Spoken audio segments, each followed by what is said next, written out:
ताकत की दुश्मनों की सांसें थम जाएं।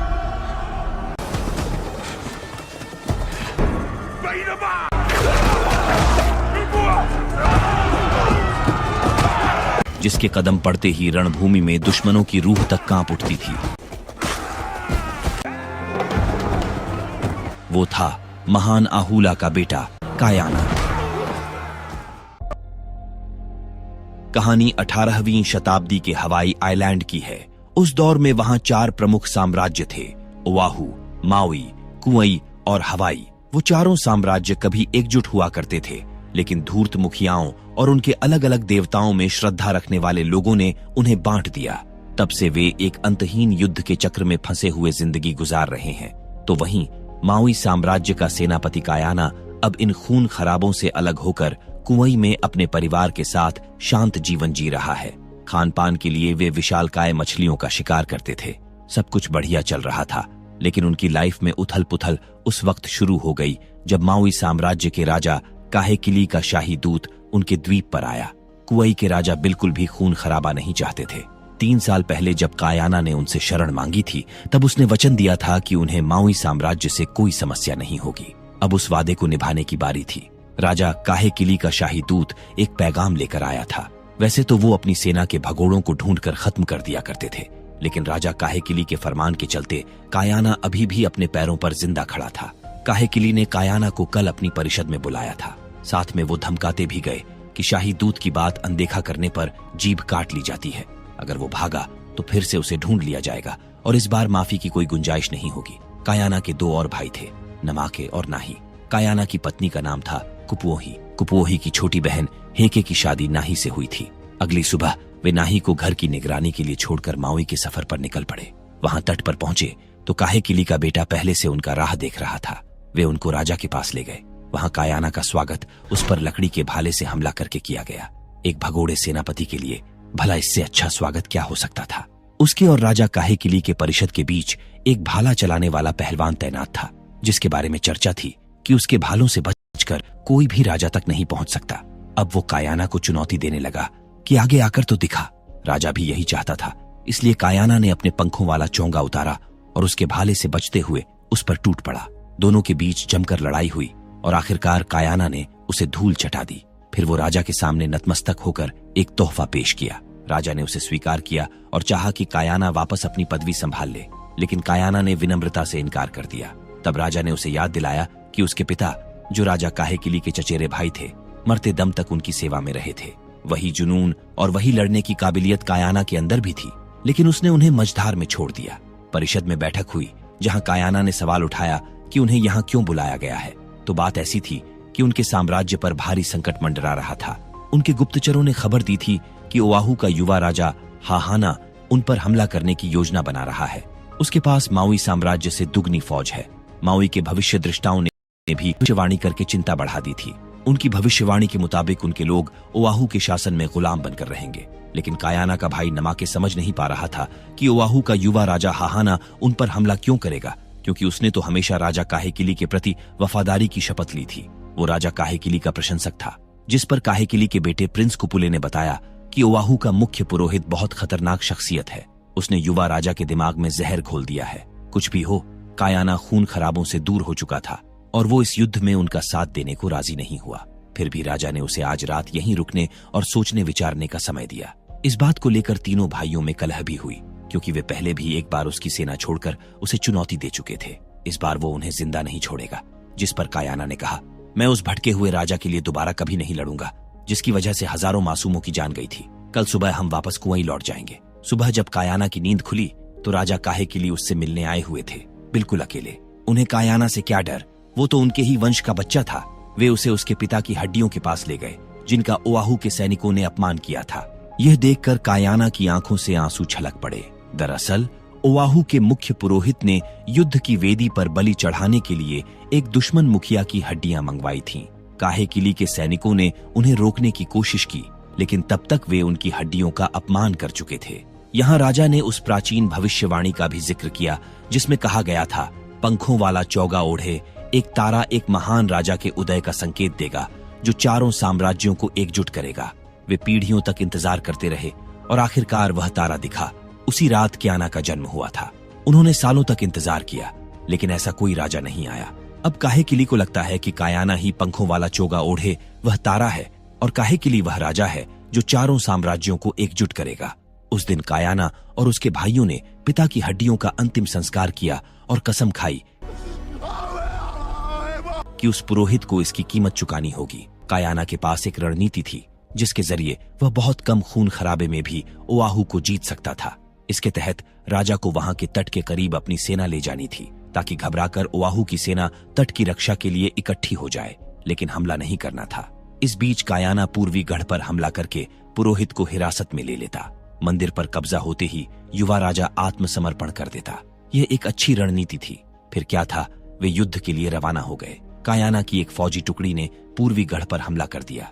उधर से भी लोग लड़ने के लिए आए और देखते ही देखते तट जंग के मैदान में बदल गया। दुश्मनों पर भाले बरसाए गए, गुलेल से हमले हुए, दोनों तरफ से जमकर लड़ाई हुई और आखिरकार तट पर कायाना की सेना ने कब्जा कर लिया। अब पुरोहित को हिरासत में लेने की बारी थी, लेकिन मंदिर से पहले जंगल था जहां दुश्मन घास में छिपकर बैठे थे। वे अचानक उन पर टूट पड़े, लेकिन उन्हें संभाल लिया गया। कुछ लोग पेड़ों पर भी घात लगाए बैठे थे, उन्हें भी चुन चुन कर खत्म किया जा रहा था। उन्हीं घासों के अंदर एक महिला मिली जो अपने बच्चों को लेकर छिपी थी। कायाना ने उन्हें नजरअंदाज किया क्योंकि वह मासूम लोगों की जान नहीं लेता था। तभी नमाके की नजर उनके लकड़ी के भाले पर पड़ी। पता चला कि वह भाला तो खेत की खुदाई करने वाला औजार था। वे सारे के सारे योद्धा नहीं बल्कि किसान थे। जब तक भूल का एहसास हुआ, देर हो चुकी थी। राजा अपने यश के नशे में इतना चूर था कि तट पर कदम रखते ही एक बच्चे को मारने के लिए दौड़ पड़ा। इसी तरह की बेवकूफियों के चलते कायाना ने उसकी सेना छोड़ी थी। इतना ही नहीं, उसने मंदिर के सारे लोगों को खत्म करने के आदेश दे दिए, जबकि यह पनाह का मंदिर था और वहां कोई योद्धा नहीं, शरणार्थी थे। इधर कायाना वगैरह जब तक भागकर मंदिर पहुंचे, वहां लाशें बिछ चुकी थीं। युवा राजा हाहाना भी उनके कब्जे में आ चुका था। मरने से पहले उसने राजा से कहा, मैं तो आपके जैसा महान राजा बनना चाहता था और आपसे वफादार रहने की कसम भी खाई थी। फिर आपने मेरे राज्य पर हमला क्यों किया? काहेकिली ने जवाब देने के बजाय उसे खत्म कर दिया। कायाना से एक बार फिर भारी भूल हो चुकी थी। काहेकिली ने अपने बेटे कुपुले तक से झूठ बोला था कि ओआहू उन पर हमला करने वाले हैं, जबकि वास्तविकता कुछ और थी। यहाँ तक कि कायाना के पिता की हड्डियों के साथ अपमान वाली बात भी झूठ थी। उसी रात कायाना ने प्रण लिया कि अब वह काहेकिली की सेना का नेतृत्व कभी नहीं करेगा, चाहे इसके लिए जान की बाजी ही क्यों न लगानी पड़े। वह अपने परिवार को लेकर वहां से भागने के फिराक में था, लेकिन उन पर कड़ी निगरानी रखी जा रही थी। दूसरी तरफ राजा काहेकिली की जो बहन थी, उसके अलग ही मसले चल रहे थे। वह काहेकिली से अलग थलग होकर माउई साम्राज्य के काउपो तट पर रहती थी। इसके पीछे एक बड़ा कारण था। उसी तट पर कुछ लोगों को हवाई साम्राज्य की एक नाव दिखी। इससे पहले कि वे कुछ कर पाते, हवाई के योद्धाओं ने उन्हें खत्म कर दिया। यह हवाई का कोई मुखिया था जो अपनी बेटी काहुमानू को लेने आया था। वह जाकर राजा काहेकिली की बहन से मिला, जो उसकी धर्मपत्नी थी, और बताया कि काहेकिली ने बेवजह ओआहू पर हमला कर दिया है, इसलिए उनके द्वीपों पर युद्ध छिड़ने वाला है। जल्द ही माउई के तटों से आवाजाही बंद कर दी जाएगी। उससे पहले वह उन्हें अपने साथ हवाई साम्राज्य ले जाने आया था, लेकिन काहुमानू की मां ने जाने से मना कर दिया, क्योंकि एक तो वह अपनी मातृभूमि छोड़कर जाना नहीं चाहती थी, ऊपर से वह काहेकिली की बहन थी। वैसे भी हवाई साम्राज्य वाले उसे नहीं अपनाते, पर मोकू ने इसका भी इंतजाम कर रखा था। वह अपनी बेटी काहुमानू का रिश्ता हवाई के एक मुखिया से तय करके आया था, जो उन्हें वहां बसाने में मदद करने वाला था। लेकिन अपनी मां की तरह काहुमानू भी नहीं जाना चाहती थी।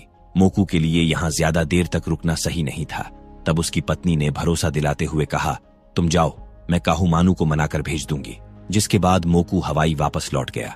दूसरी तरफ ओआहू में लाशों के ढेर लग चुके थे। अपने पिता के इस करतूत से प्रिंस कुपुले भी नाराज था, लेकिन उसका पिता तब तक नहीं रुकने वाला था जब तक वह भविष्यवाणी को सही न कर दे। इधर कायाना का परिवार सही मौके का इंतजार कर रहा था। तभी राजा ने कायाना को मंदिर में आने का बुलावा भेजा। वहां जाने से पहले उसने अपने भाइयों को समझाया कि आगे उन्हें क्या करना है।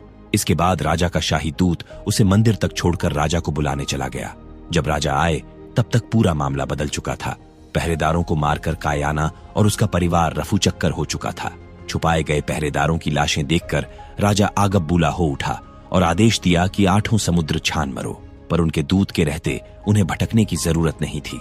उसे पता था कि कायाना की पत्नी कुपुओही की बहन हेके फिलहाल माउई में है, इसलिए वह उसे लेने वहीं गए होंगे। इस बार राजा ने कोई रहम नहीं बरता और सीधा कायाना को मारकर उसकी हड्डियां मांग ली, क्योंकि उन्हें तो सिर्फ उसकी हड्डियों में समाई शक्ति से मतलब था। उस समय के लोग मानते थे कि योद्धाओं की सारी शक्तियां उनकी हड्डियों में होती हैं। अगर देर हुई तो कायाना को ढूंढने में उन्हें फिर से 2-4 साल लग जाएंगे, इसलिए जितना जल्दी हो सका वे माउई के लिए रवाना हो गए। इधर समंदर का मौसम विकराल रूप ले चुका था। कायाना और उसके भाई ताबड़तोड़ चप्पू चला रहे थे, क्योंकि रुकना नहीं था। अगर रुके तो मरे। तभी कड़कती बिजली के प्रकाश में एक विशाल जहाज दिखाई दिया।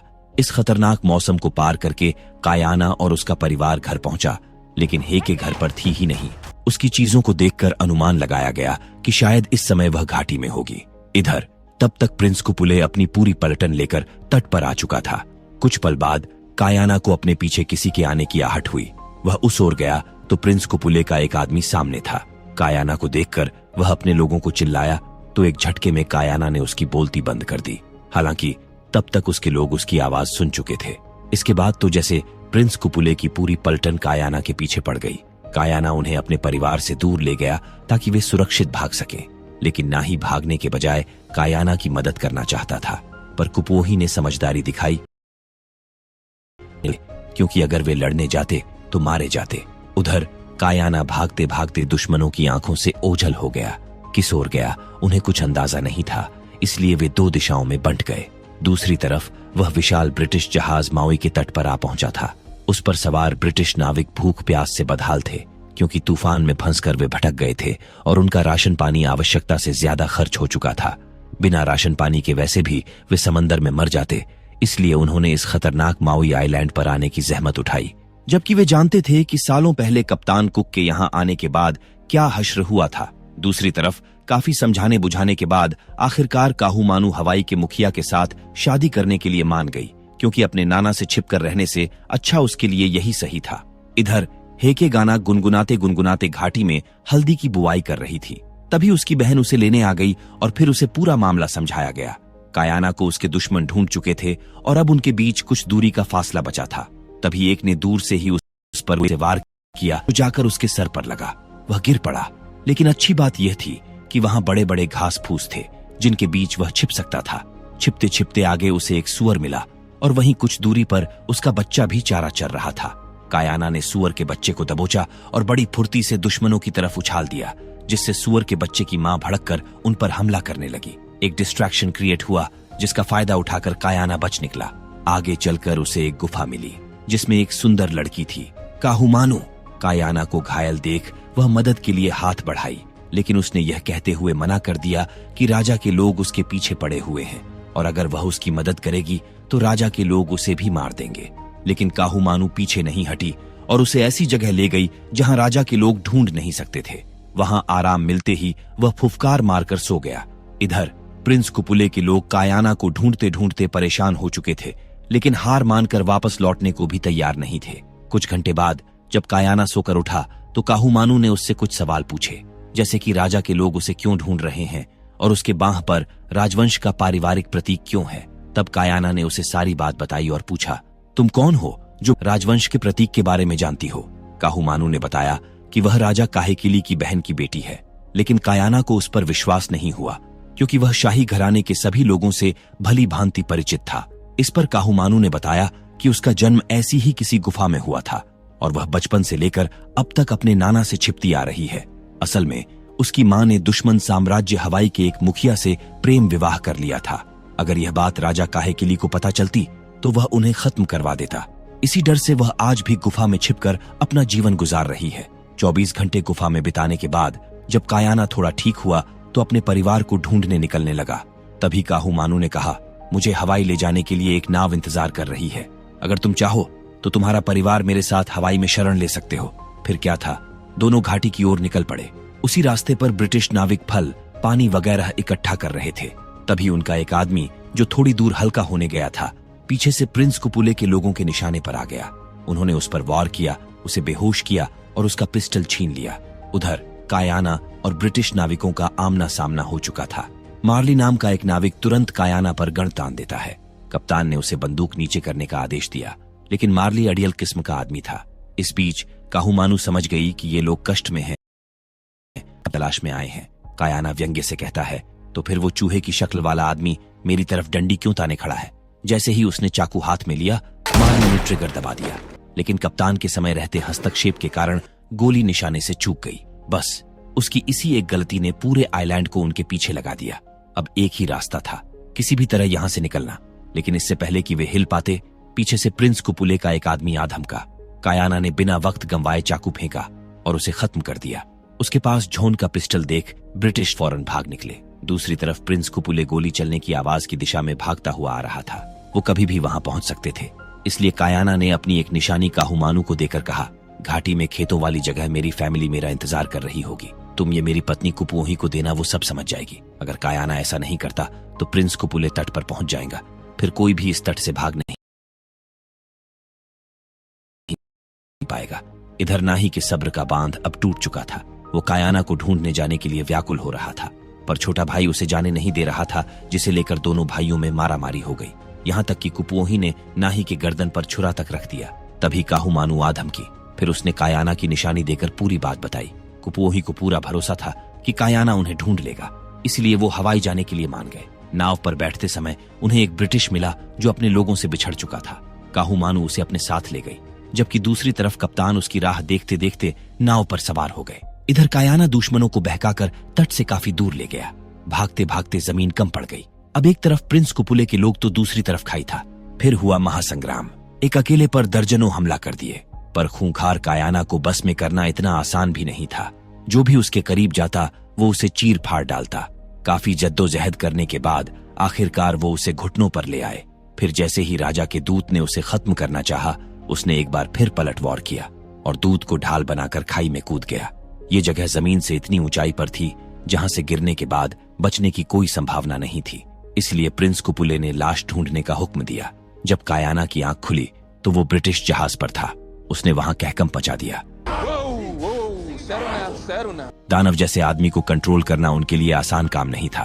कायाना फौरन भागकर डेक पर गया तो देखा कि वह माउई आइलैंड से काफी दूर आ चुका था।